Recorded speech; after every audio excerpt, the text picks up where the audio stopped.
Okay, good. So continue with the math, lesson 4, right? I promise you another way of thinking about the Peter-Weil theorem, so let's do it a little bit more abstractly.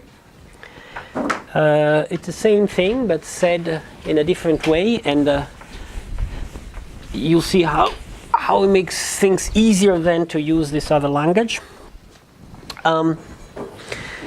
So we have this Hilbert space L2 of SU2. And let's see what is the structure we've found. There is a basis which is labeled by J. So I can take this Hilbert space and take all the vectors which are labeled by J, okay, and this is a subspace. In fact, a final dimensional subspace, because then these have a finite range. So this is the sum over J of some finite dimensional spaces labeled by J. J goes from 0 to infinity. So this, of course, is an infinite dimensional space. So I have this tower. J goes from 0 to infinity, if you want, but I'm not going to write it by half integers. And for each J, what do I have? It's a little bit more tricky. For each J, I have the space of matrices M and N. Okay, so the space of matrices is 2J plus 1 plus 2J plus 1. It's like the space of linear maps from a finite dimensional Hilbert space to another finite dimensional Hilbert space. And the space of linear map is like the tensor product of the space with itself, right? So this can be seen as the space where these are at an index tensor itself. And what is this space? Well, this is a representation space in the representation J. So is what we called before, how I call it? I call it Vj. It's probably better to call it Hj because it's a Hilbert space. These are unitary representations. So this is Hj tensor Hj. So that's the structure of this. It's another way of saying the same thing, right? Say there is this basis here. But this notation will be very useful in a moment when we will have several of these spaces attached to one another. Good. Now, as you were saying, this has a lot to do with the Laplace-Beltrami operator, with the Casimir operator. So in this Hilbert space, we have this L operator, the left invariant vector fields. L, sure, is an operator there. Now, out of this L, you can construct a operator which plays a crucial role in the following. Let's call it C, which is L times L.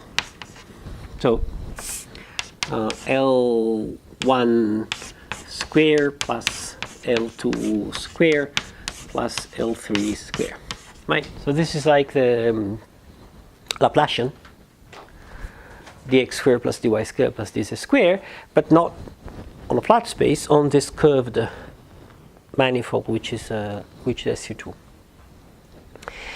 Now, C, it's SU2 invariant.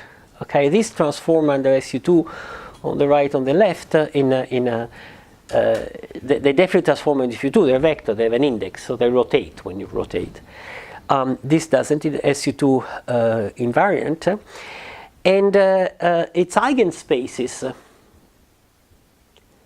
must be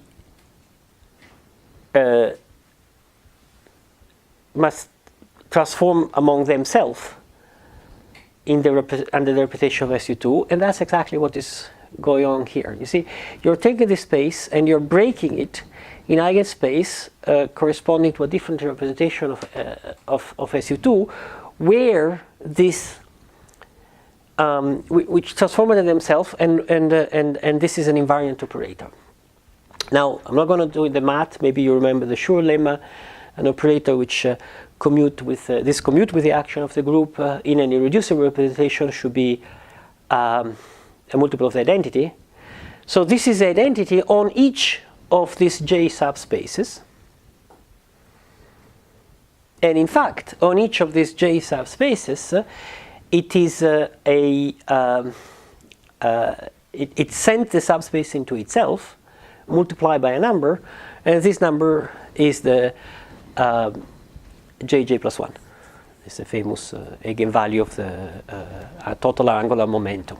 So in other words, all this to say that C operator acting on dj mn of H side, it gives back dj mn of H multiplied by a number being j plus 1.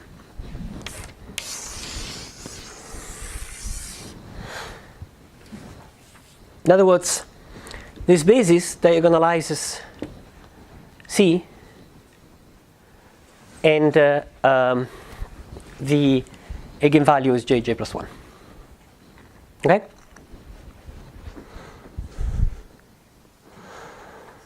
Why is the HJ tensor product HJ? The first line on the left. Just HJ? HJ tensor HJ. Mm-hmm. This is a space of things Vm. This is a space of things Vn. The tensor product is the space of things Vmn, which is exactly what these things are. Okay? The tensor, it's a linear combination of couples of basis element. Okay?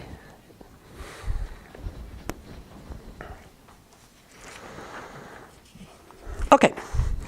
One more piece of information. We always talk about that. Let's go a little bit into more detail. Let's do things a little bit more explicit. Always about SU2. So let's look at this representation. J equals 0 is a silly representation, right? It's a zero-dimensional representation where it's defined on C, and all the group elements are sent into 1. Let's look at J equal 1/2. J 1/2 is a crucial representation. It's a fundamental. So it's a fundamental. The dimension is J plus 1. Is 2J plus 1. So 2J plus 1 is 2. So the dimension is 2. So is the H 1/2 is C2. Okay? And the elements here are couples of complex numbers. Z0, Z1, or ZA, A is 1, 2, and this thing have a name, they're called spinors. That's what a spinor is. So a spinor is an element, a vector in the Hilbert space of the fundamental representation of SU2. It will turn out that C2 is also the fundamental representation of SL2C, so spinors are also the thing that transforms the fundamental representation of SL2C, and it will be subtle because C2 is carries both a representation of SU2 and SL2C in a sense which is very neat. What is D 1/2 of H? Well, it's very simple because it's just H, right? Because the indices here are AB, and M and N here are the same thing as AB. Let's put them down for the moment, not to get confused. Up and down all. So this is a representation which is given by, is a representation which is defined by SU2 as a matrix group to start with. And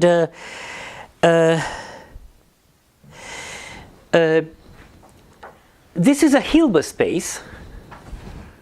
Remember, this is a unitary representation of a Hilbert space. So there is a scalar product. So I should be able to know what is ZW. And the scalar product is preserved by this. These are unitary matrices, so they preserve the scalar product. So what is scalar product is what you learn in elementary school to be the scalar product. So is Z A bar W B delta AB. So is Z0 bar W0 plus Z1 bar W1. Okay? Why am I being so pedestrian? Because not confuse that with something else, which is an invariant product on C2, which is given by the fact that if you take H1/2, you tensor it with itself. Remember your elementary quantum mechanics. When you tensor to representation, you get a sum of representation in the tensor space. You can split into invariant subspaces. So which goes from J1 minus J2 from H0 plus J1 plus J2 H1. So when you do two of these, you can split it into orthogonal subspaces, 0 part and the 1 part. So which means that you have two of them, you can pull up the 0 part and you get a number. So there should be a map from two of these, Z and W, to complex numbers, which is SU2 invariant. What is this map? Well, let me write it down explicitly. Epsilon AB, where epsilon AB is 1 minus 1, 0, 0. Don't confuse with this, which I've done for very long. Okay? This is a scalar product. This is a map. It's an SU2 invariant map from two copies of H1/2 into the complex number, into H0. Let me anticipate a moment, just a little window, few days in the future. We are going to do SL2C. As I said, this is also a representation of SL2C, but SL2C is not compact. And this is finite dimensional. There's a theorem that says that unitary representation of non-compact group are infinite dimensional. So this means that as a representation SL2C is not unitary. There's no scalar product. There's a scalar product. The point is that the scalar product is not in SL2C invariant. Is SU2 invariant, but not SL2C invariant. If you act on these things with HAB, HAB is unitary, so it conserves the scalar product. But if you act with an SL2C matrix, which is an arbitrary 2x2 complex matrix with determinant 1, is not unitary, so it destroys the scalar product. So this scalar product is invariant under SU2, but not invariant under SL2C. This is invariant also under SL2C. Because this quantity, this object here, if you act with any SL2C matrix, it stays itself. Let's try. H, let me write the indices. Write the indices like that. AB, H, CD, acting on epsilon CD. You do the calculation and you get AB. Every time H is SL2C, so it's determinant 1. In fact, if you multiply by epsilon AB here, this is exactly determinant equal 1. That's the equation that says that determinant equal 1. This is just looking ahead. So do not confuse this with this. which is something in doing calculation one is tempted to. This is not a universal notation. There are various notations. Simone has its own notation. The mathematical book have a different notation. All sort of notation for these two things. But the point is that let's distinguish these two things here. Spinos are beautiful, have all sort of nice properties, and Atiyah, the guy who mentioned before, wrote about spinos that spinos, we understand everything algebraically about spinos, but their geometry is mysterious. They are the square root of vectors, but nobody understands what that means. That's what he says. So of course, I mean, it's just C2 with this invariant thing and this scalar product. So, but why are they square root of vectors? Well, that's what I'm going to do next. In fact, to go there, let's do the next one, j equal 1.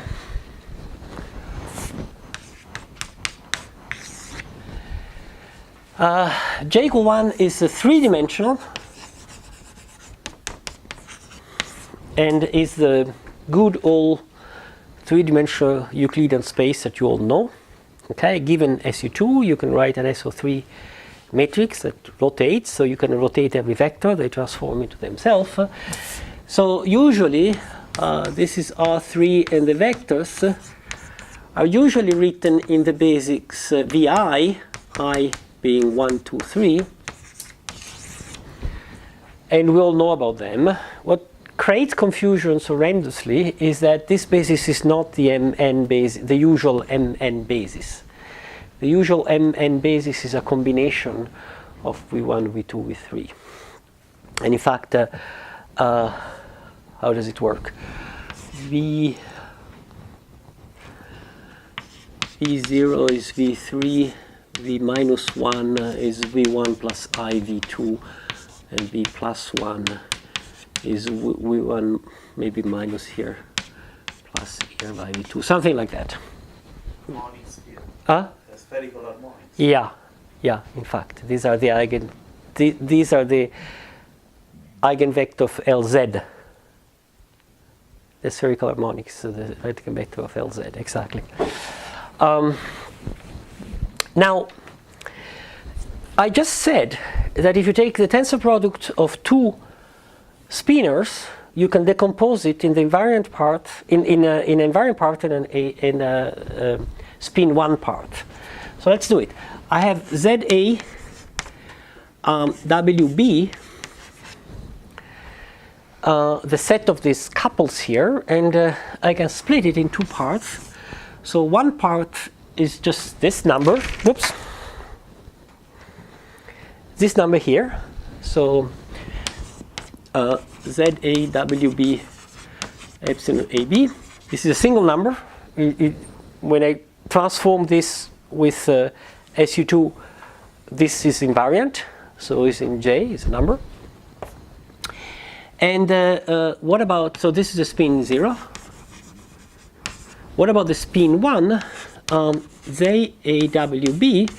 Well, there should be a way to map this into vectors, three-dimensional vectors. Well, it's very easy. Sigma AB I, this is a vector. Okay, so given two spinors, they define a vector. That's why Atiyah says that spinors are square root of vectors, because vectors are sort of square of spinors in some sense. Penrose represents spinors with a little flag, has a geometrical intuition. I'm not trying to give it to you. I'll ask him. So this is now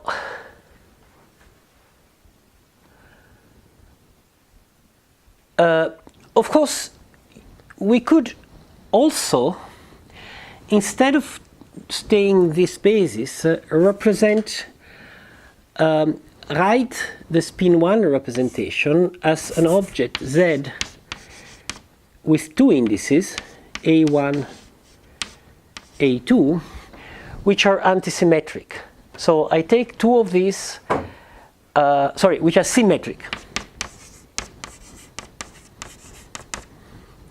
I take two of these. This is the antisymmetric part. The symmetric part is what define a spin Wigner representation. So another way of writing a spin Wigner, another basis, if you want, to spin Wigner representation, is given by spinos with two indices, so tensor spinos, symmetric. And in fact, this is true in general. Spin J can be written. The vectors in spin J can be written as A1, A2J, okay, completely symmetric.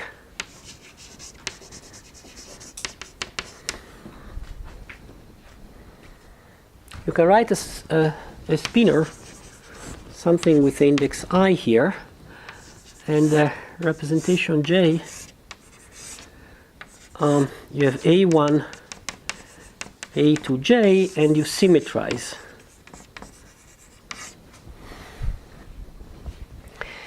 And obviously, if you act with an HAB on each one of these indices, the result is still symmetric.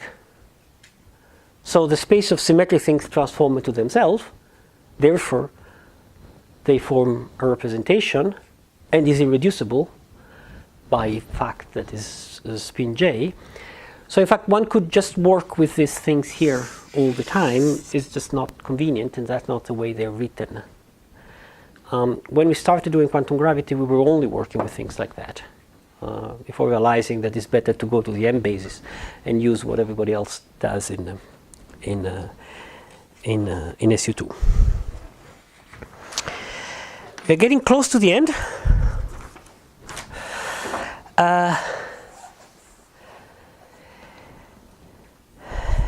Let's do a few more facts.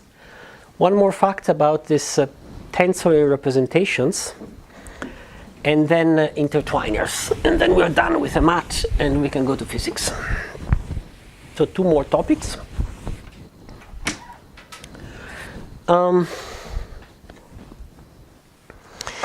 So remember the general angular momentum things. You have a particle with spin J1, a particle with spin J2. They form, they live in two linear spaces. Linear space is not irreducible. It can be decomposed into irreducible, where J3 goes, remember from your quantum mechanics things, from J1 minus J2 modulus to J1 plus J2. Right? Remember this. This is a basic angular momentum decomposition.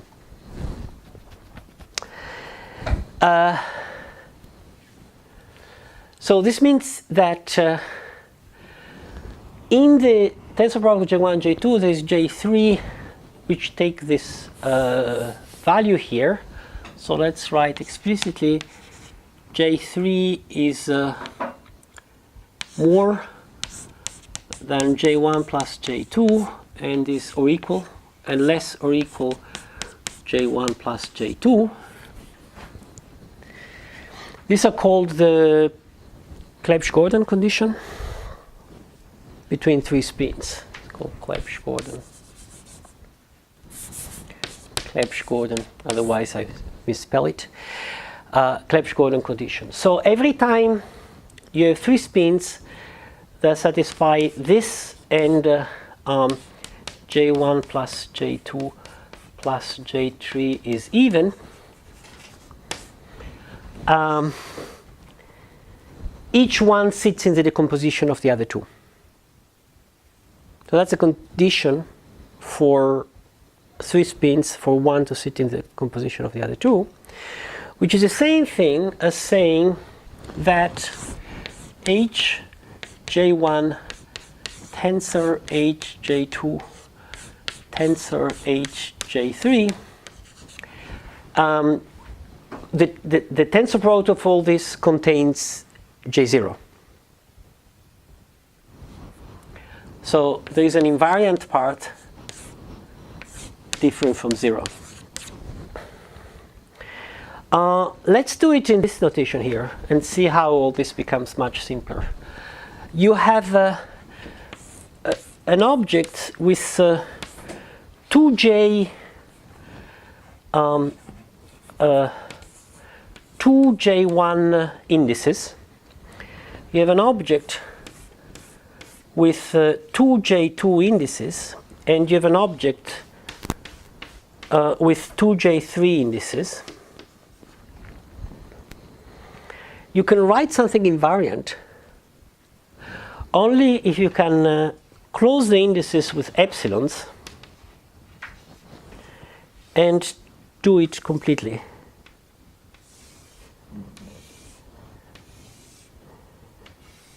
Well, here you cannot, so I have one too many, they were not even. So these are, say, A, these are B, these are C. 2j1 is A plus B, 2j3 is C plus B, and 2j2 is A plus C. And it's just a line of algebra to show that if there are three numbers, three integers, A, B, and C, such that 2j1 is A plus B, then these are satisfied. So the Clebsch-Gordan condition that you've probably seen in quantum mechanics, which is funny, mean just that, what I just said. So 2j1 is A plus B, 2j2 is A plus C, and 2j3 is C plus B. If there are three numbers, A, B, and C, three integers, such that this is true, then the Clebsch-Gordan condition is satisfied, namely each of these Hilbert space sit in the tensor product of the other two, namely the tensor product of the three contains an invariant part.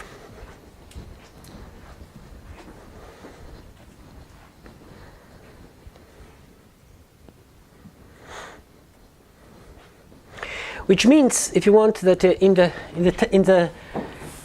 this big tensor space here, you can write something invariant. You see, what is the structure of this? This is something which indices A1, A2, J1, B1, B2, J2, C1, C2, J3, right? So you have two J1 indices of things sitting here, two J2 indices of things sitting here, and two J3 indices things sitting here. Now you want something invariant. You want to map this into a number in a way which is invariant and SL to C. The only invariant thing is epsilon. So you cannot use A1, A2, because this is symmetric and this is antisymmetric, would give 0. So you need an A1 and a B1. So you need a certain number of epsilon AB, a certain number of epsilon BC, a certain number of epsilon AC. How many? Here they are, A, B, and C, because these are the epsilon connecting one index here, one index there. So you get this complicated object, epsilon A1, B1, certain number of them, all the way to epsilon B2J, 2C, 2J3, okay, which is an invariant object in this tensor, and there's only one, that's the only one, up to multiplication by number. Now let's write this not in this silly basis, but in the M basis, the one that diagonalizes LZ, so the one in which we started from originally.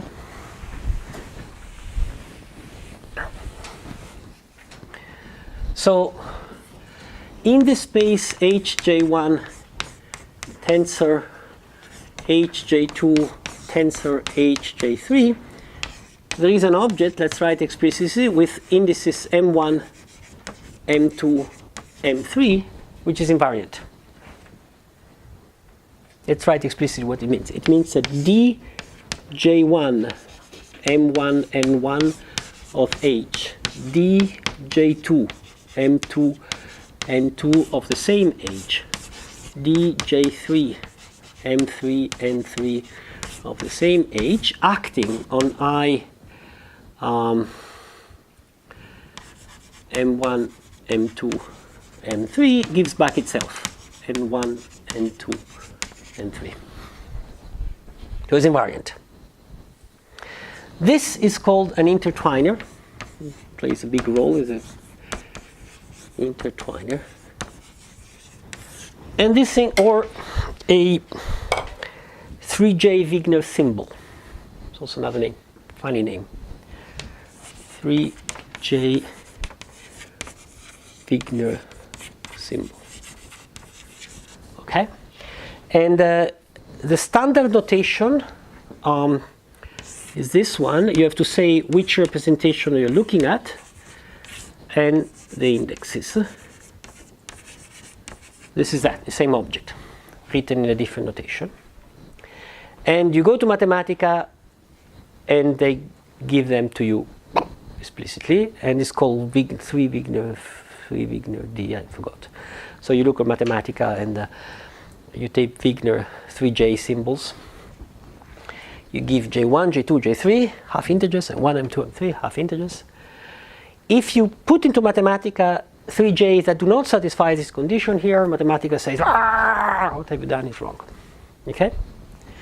So they only defined 4 J's that satisfy these conditions. The Wigner symbol is the combination of the 3 Ds. It's not the intertwiner. The Wigner symbol is the intertwiner. It's the intertwiner. So this is I M1, M2, M3. Which I have to say which 3 representation is exactly it. If you want, you could write it just a long bunch of epsilons, but in a basis which is an inconvenient basis. So if you want, it's just this long bunch of epsilons written in the common basis. This is basis-dependent things, and the basis like an ILZ is a common one. In other bases are simpler. In fact, this is one thing we were saying before. Suppose I take J1 equal J2 equal J3 equal 1. So I have 3 vectors. Okay? 1, 1, 1. And here, instead of using the basis M, I use the standard basis of IJK. What is the invariant object?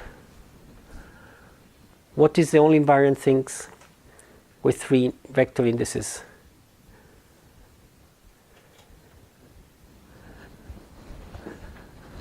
Come on.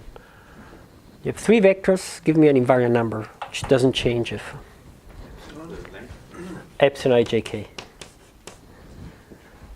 And if you have 3 vectors, V, W, and Z, how do you do an invariant number?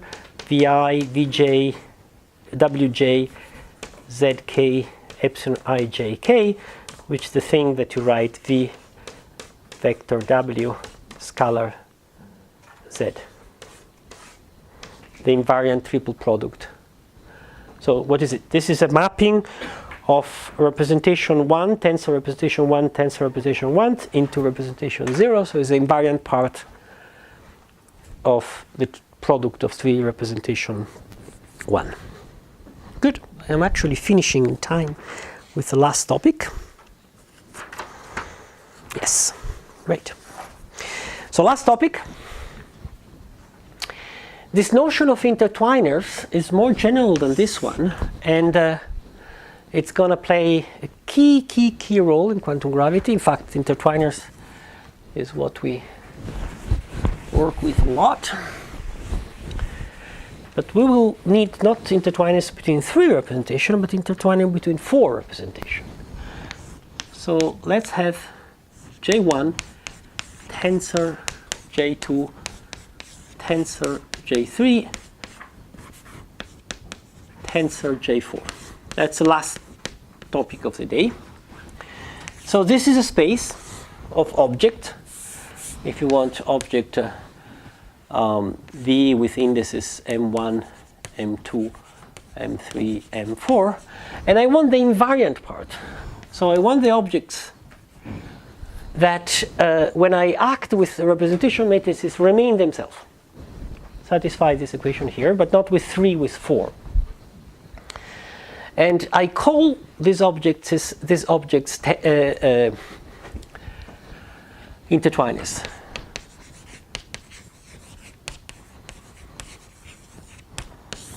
Now, when I have 3,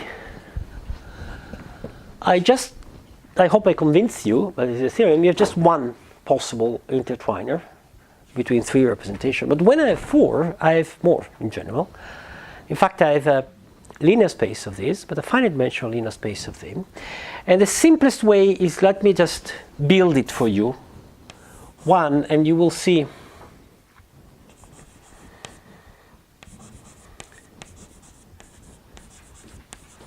So the simplest thing is I want to intertwine 4 things. And I know how to intertwine 3. Well, I just intertwine 3 with 1, and then 1 with the other 2. So I use 2. So I use 2 of these. These are unique, so it's particularly convenient. So I, M1, M2, and then I intertwine with some other representation. Let me call it K.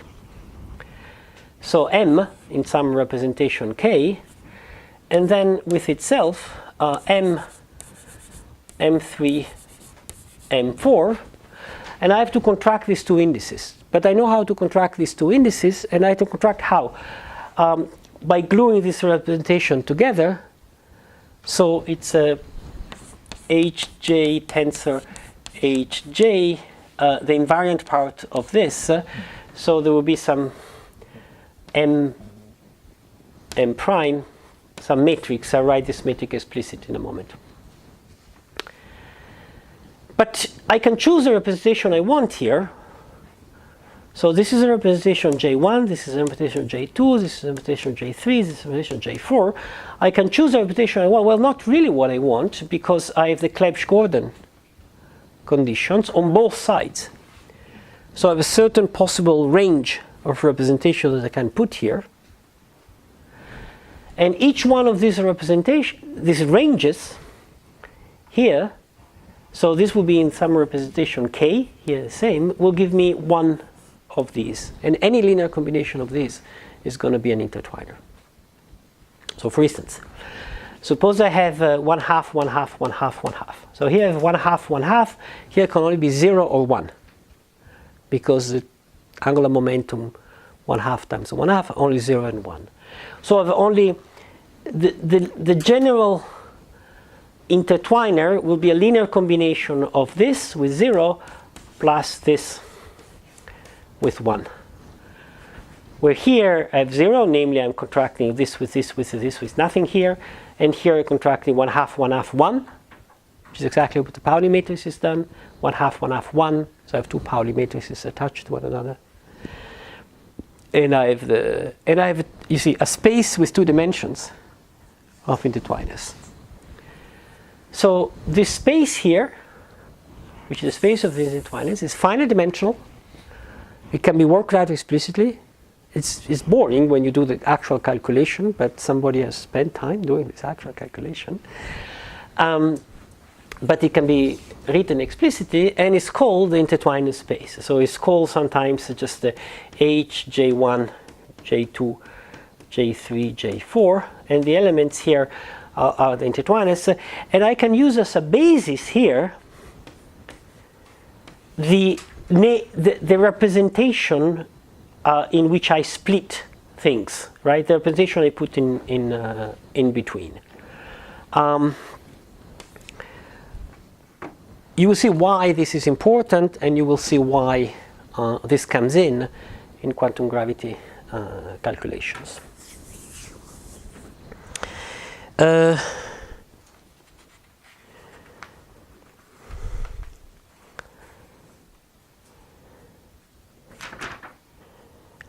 I skipped a few details, but I'll bring them when they're useful. I've done everything, all the maths which I need, which I could have done built in the theory, but I prefer to put it all in front. I suppose part of this was familiar, you knew already, part was new.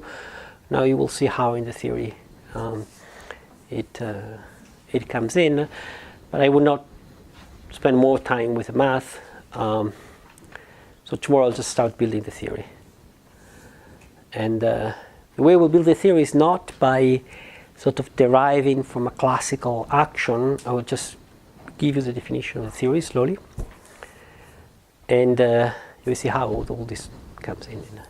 Do you have questions here? I was a little bit fast at the end because I wanted to finish the math, but if you have questions. Is there a particular paper or textbook you suggest to go over this in more detail? In my book, there are almost everything I've said is written here, or in the other one. It's actually a bit spread because it's at the end of chapters, the little mathematical appendices at the end of chapters. But at the end of chapter 1, there is something with spins, representation, spinors, and a little bit more ahead. I don't remember which chapter. There's the definition of the space of intertwiners. I just wanted here you to know what they are, not to learn how to compute with them. I mean, it's not complicated. I mean, the 3J symbols are mathematical, and this is just product of two 3J symbols. I didn't say explicitly what it is, but there's a formula here in the book. There is also an appendix on this book with some of the things I said, but it's more old. Old means there's more stuff. Somehow, the more you go ahead, the more you realize that some of the old stuff is not needed. And you just bring out. Things are complicated at the beginning. The more you develop them, the more they simplify, right? They become simpler. How much are you following? Everything, part? At the end, I saw people more... Was it too fast at the end? Yeah. From where? Around the Intertwiners were quite complicated. Okay. Quite fast. Quite fast. Do you want me to spend more time on that, or to go ahead and then come back to that when we are there? Yes, I think it's a good idea to come back to this notion. Okay. Usually these things become clearer with an example, so I guess when we're working Yeah, with something.